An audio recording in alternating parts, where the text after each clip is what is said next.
Welcome back guys no sa tuang DIY tutorial video. So nami gi-order nga acrylic katong liquid siya nga mugahi mura sag tiles. So ito na mga idol. So ito yung kuha sa ating video. Yan.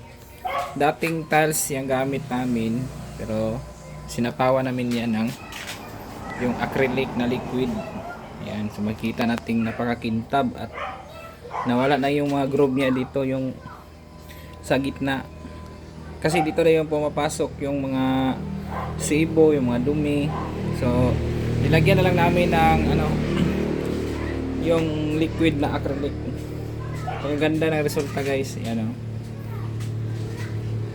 so napakadali lang. Bibili ka lang ng acrylic, no, yung liquid na pang tiles. Ibuhos mo lang dito. So hindi ko na napakita kung paano inilagay ng misis ko ang naglagay nito.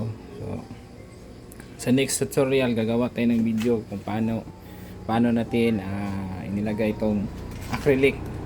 So mag-order pa kami guys para sa sahig. Hindi na kami gumamit ng tiles.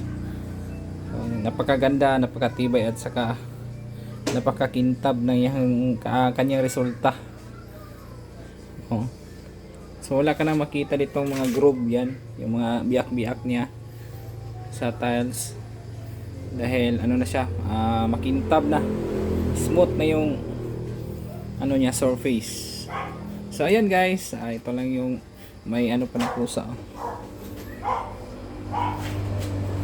So sa next na tutorial video natin pakita ko sa inyo kung ano natin to in order at saka nilagay dito sa ating lababo para magandang tingnan.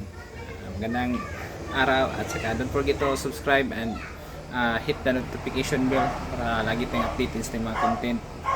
Magandang araw and God bless.